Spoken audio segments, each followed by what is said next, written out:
Well, it's great for me to be back here today in Kuala Lumpur and see so many of you here again, and also to see so many young faces in the audience.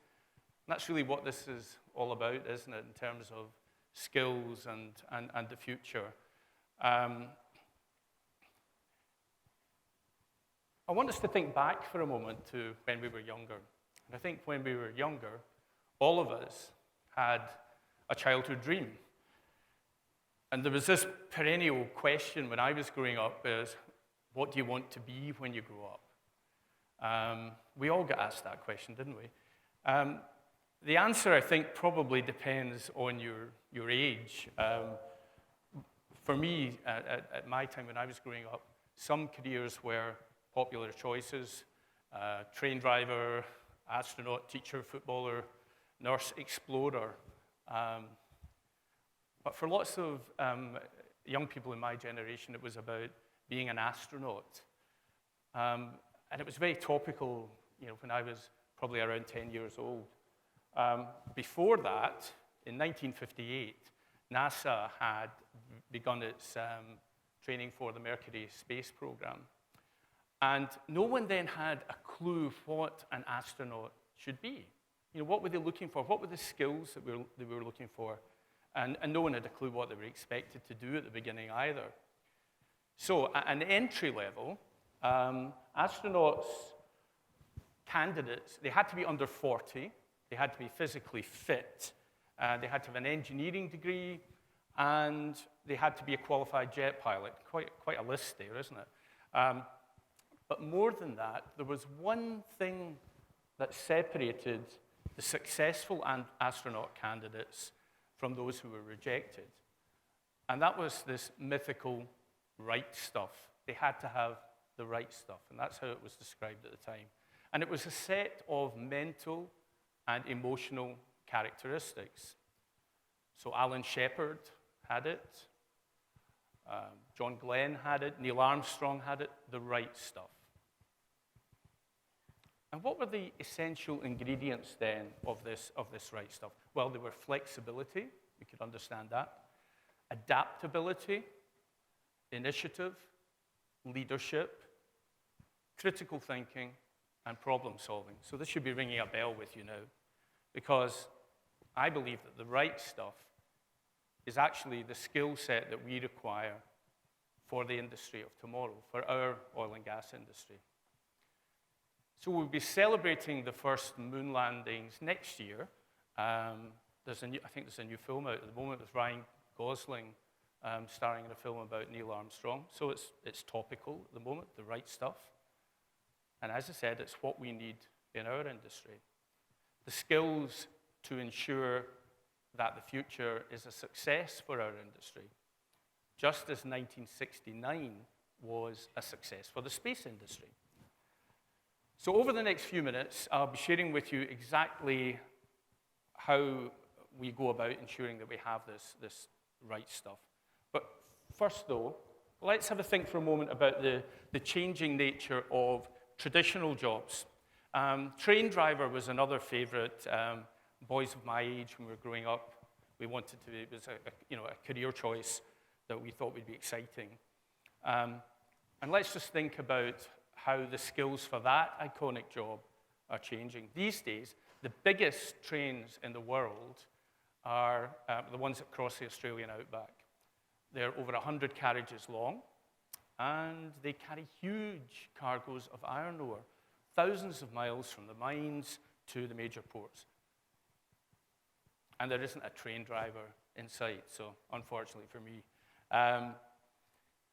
It's the world's biggest robot that now rides that train, 1,700 miles along that railway. It's owned by RTZ, and RTZ's technology drives every train autonomously. They say that their robots do a better job than even their very best drivers could. And while there are no train drivers on these mighty Aussie trains, there is someone controlling them. And she's got an Xbox-style console and a bank of screens.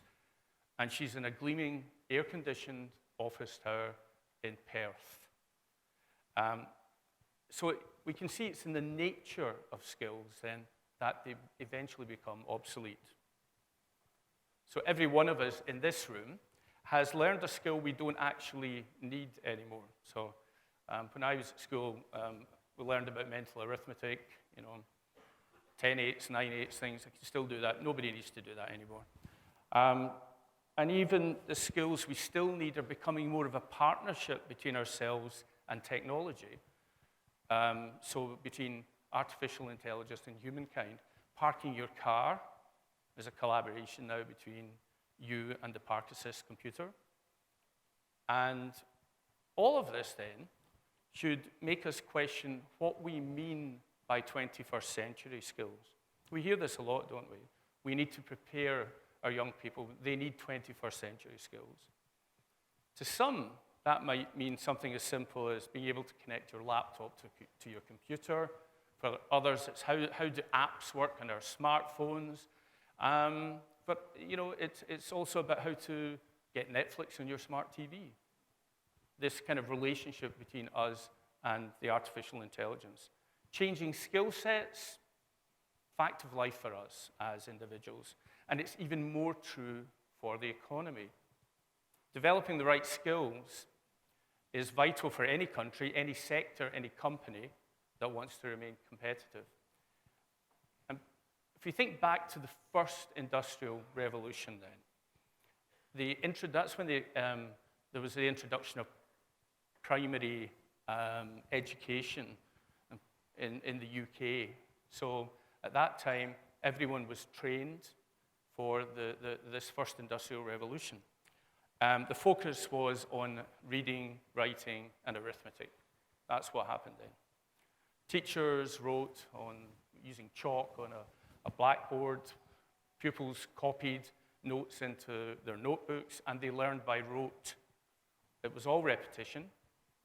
Dates of important historical facts, chanting the kind of mental arithmetic that you had to learn, and so on. And much of our education across the world is still conducted in this way. And I would suggest that educational models have not fundamentally changed since the Victorian times. We still use systems designed for an industrial society, that first industrial revolution, to prepare students for a rapidly changing knowledge economy. And it does not work.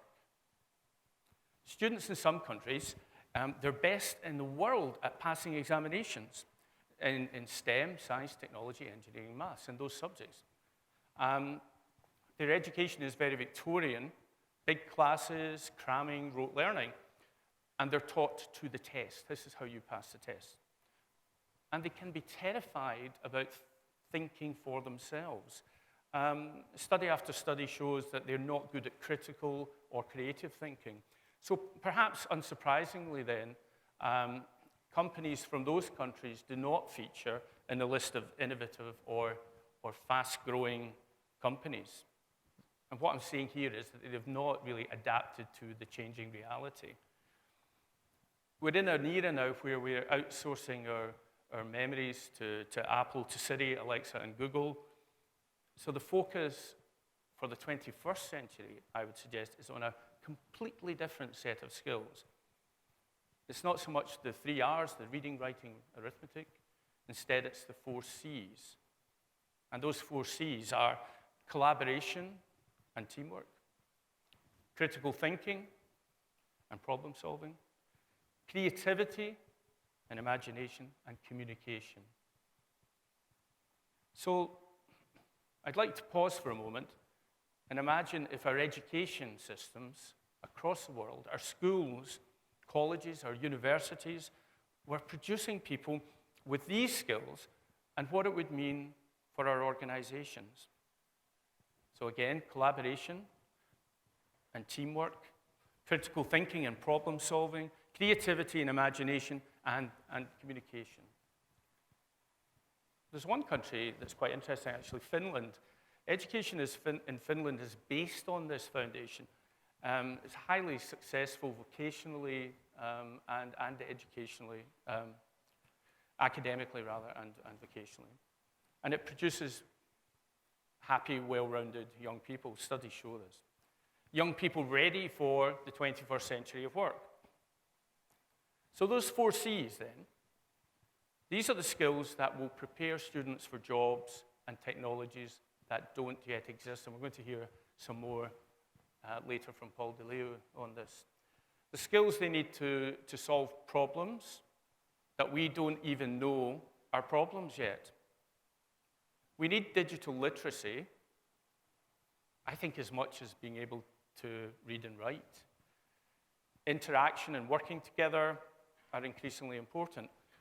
Automation, artificial intelligence, robotics, they're transforming our jobs, our workforce, and our relationship with work. And when the world changes, the skill set has to change with it. So it's not a new phenomenon, in fact. Fears about innovation on jobs, they go back centuries. They predate the first industrial revolution. In fact, robots aren't new. We've had them in factory floors for our major motor manufacturers for decades now. I think back in the 1960s, the US President Lyndon Johnson, he set up a national commission, and he tasked it with looking at technology and automation and economic progress, and they were worried about jobs being lost across the Americas. And its main conclusion was striking, and it was that technology destroys jobs, but not work. And all the evidence actually support this.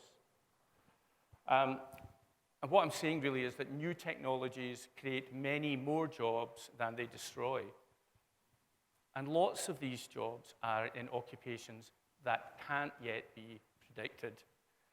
So academics at Oxford University estimate that 35% of jobs may be automated over the next 20 years. Yeah. McKinsey, they say that half of all work activities have the potential to be automated, and all this change creates disruption. And that disruption causes fear, uncertainty, and doubt, but there's no denying. I suppose the first industrial revolution was probably bad for people that had jobs as handloom weavers, but it created millions of new skilled industrial jobs. The second industrial revolution used power, electric power, to achieve mass production. The third exploited electronics and IT to automate production. And now here we are on the cusp of this fourth industrial revolution, and it's creating technologies that fuse the physical, the digital, and the biological spheres, often written as bio, nano, info, and things. So we know that the fourth industrial revolution, if we take one country alone, like the UK, it has the potential to create 175,000 jobs in the UK alone, according to a latest government report. So that will happen if, and only if, we harness the potential of robotics, of artificial intelligence, and other leading-edge technology, if we embrace the opportunity rather than hide from the threat. If we do in energy what has already happened in the consumer world, we've seen how that's been turned upside down, and we are probably a little behind on this. So I want to have a balance in this. The future isn't a scene from Terminator or iRobot, where humanity is destroyed by machines. Rather, I think we see it as a balance based on human-machine partnerships. People and robots working together to solve problems, not competing. So we've got to, I think, prepare for a world of work, for a future that we can't even predict yet. Arguably the case with all the previous industrial revolutions. So technology changing our industries rapidly. Despite these significant shifts, though, oil and gas will continue to be very important. And we hear lots about this, don't we, about changes towards greener technologies. All of this will happen. But oil and gas will remain central to energy for many years to come. Oil demand is expected to rise globally by 11% by 2040. Gas, 33% over the same period. So there's a strong and bright future for oil and gas. So this rate of change then, this world of change, what are we to make of this? What are we to do? How do we prepare ourselves and our young people for this brave new world? I think we need a vision for this, a vision for this potential future. And we've been doing just that at OPITO. We thought hard about how we remain at the forefront of the energy industry, expertise, and technology. So you heard earlier from Gordon, we've been working with our friends from Robert Gordon University and aligning our work with them to the North Sea's broader strategy. And you'll hear more about this, but what I would say to you is that while that piece of work is focused on the North Sea, the outcomes, the outputs of it, there's something there for every basin across the world. So I'm saying we need to be making sure that our plans, strategies for skills development across the world, because if you don't have a plan, you become part of someone else's plan. In 2035, then, today's toddlers, today's young children, will be starting college and university. In 2035, over 10% of the energy workforce will be in jobs that don't exist today.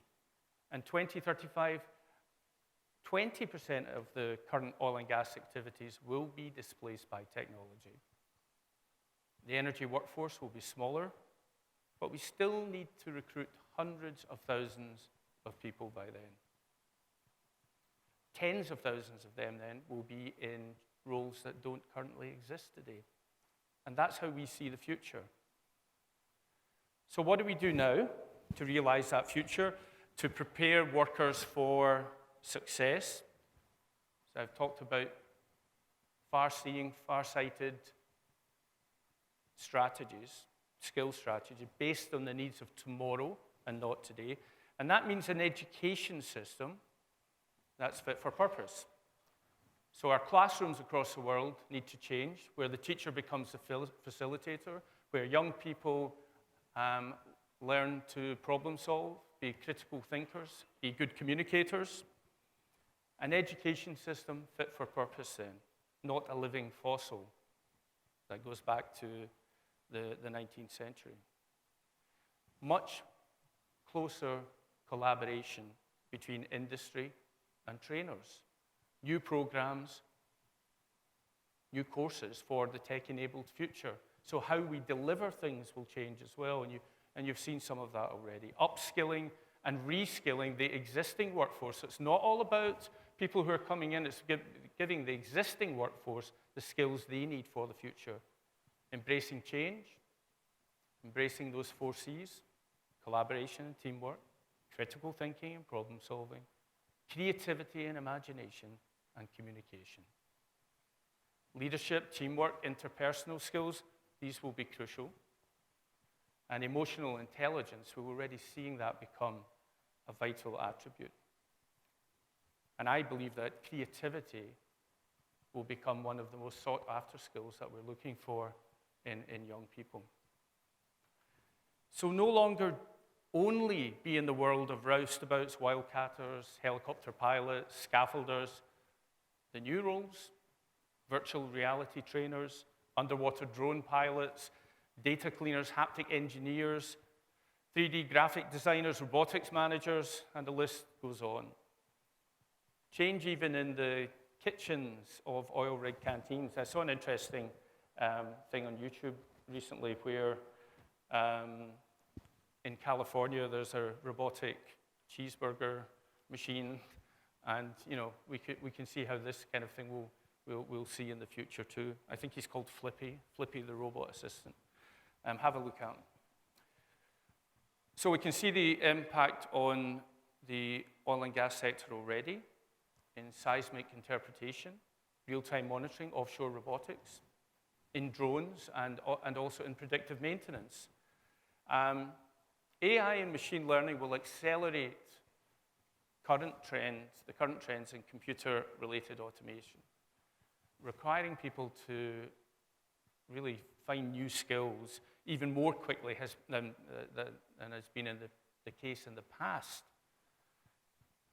And we could see a scenario where in 10 years' time, oil and gas companies employ more PhD level data scientists than they employ geologists.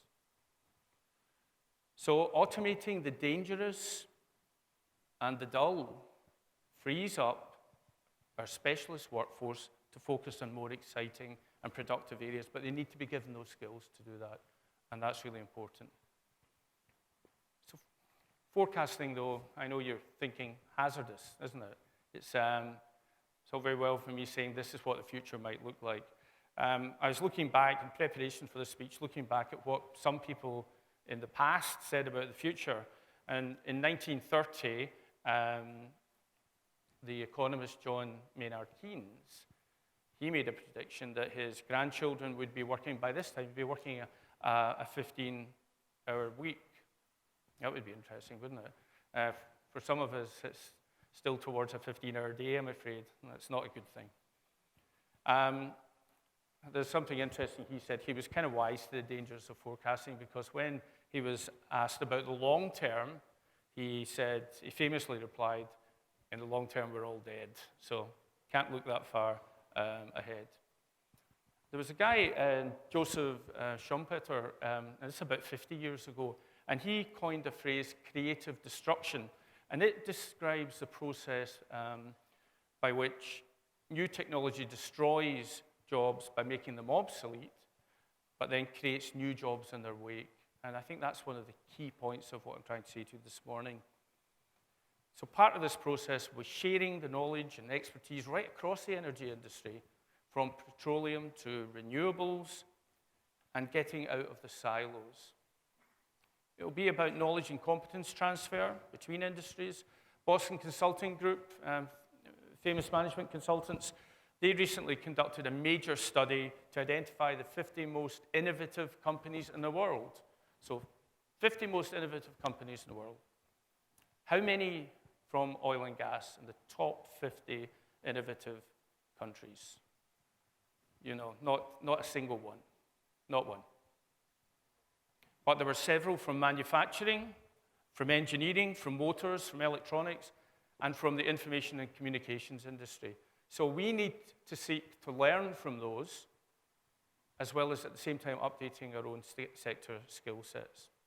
I'll give you an example of how you can learn from other industries. So there's, in the US, Southwest Airlines, based in Dallas, a pioneer of budget airlines. The budget airline companies that we see around the world, it really all started with Southwest.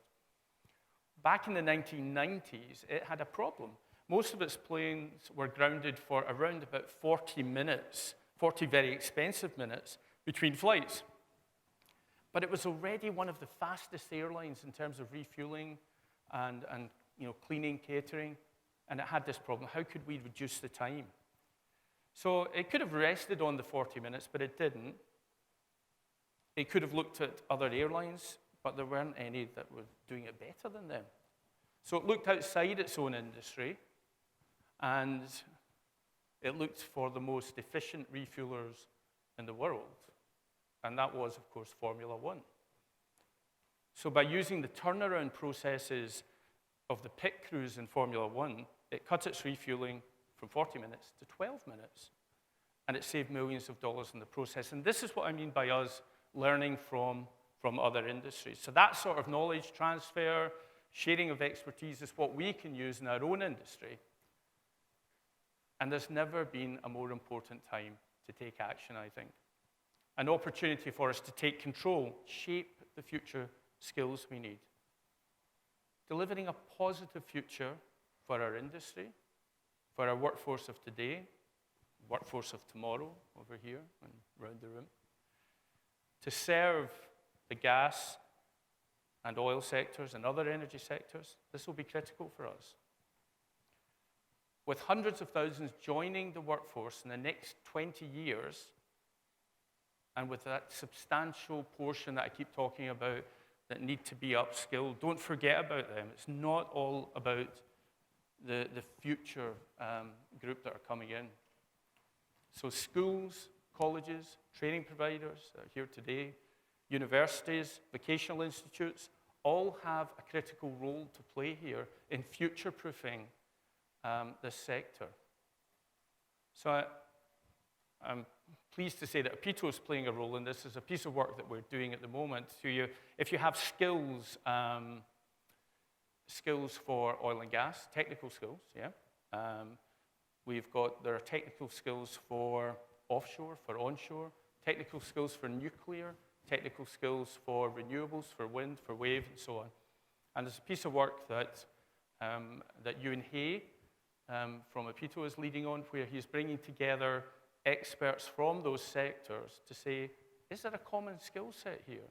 So that we can move people, when there's downturns, upturns, we can move people from one strand of the energy sector to another. Because we've seen in the past when there's a downturn, people have lost their jobs and they can't go into other sectors because the standards are different. So OPITO's job here is to work with these other industry sectors to try and create a common set of standards. So, considering these, I think of these as bridges and ladders kind of thing, bridges to go from renewables into offshore, into onshore, ladders to move up within an industry as well. These things are really necessary, I think, within a framework, a skills framework for our workforce. Common language and standards is another thing that I think we think are crucial. So too will be these new methods of education and training delivery. Combining online and offline, I don't think it's an either-or model here to create new opportunities. And we expect to see a big increase in bite-sized learning that grows to make something valuable from learning, something that's given some international value. And that's why we developed a way to deliver Bosiet digitally as well, to give people the opportunity, still the classroom learning, still there, but to give people the opportunity to do the knowledge part of Bosiet in their own time. So, I'm also, you might have seen something in the news about OPITO becoming a credit rating body, and this is quite a complex landscape. So basically what this means is that OPITO can now apply credit and value to courses, which gives them this transferability I've been talking about, and it gives an international currency to learners, which means that if you do something, let's say you do a course here in Malaysia, and OPITO say this is level 4, and then you go to the United States with that course, they're able to judge what level does it sit in this other region, and give it value and currency. So simple terms, an international recognition, and that's something we've been working for a year on now, and you're going to be hearing more about that from 2019. Benefits us all through benchmarking, transferability of training, industry-wide standards. So, in summing up, I think what I'm saying here is we can't sleepwalk into this major industrial change, nor can we rail against it. Won't work. We must embrace it, use it as a springboard to create the skills and capabilities for all of us to compete on that global stage. As I said earlier, our industry needs to have the right stuff. And I believe we're serious about addressing the right stuff. And we have every chance in making sure that that mission is a success. Thank you very much.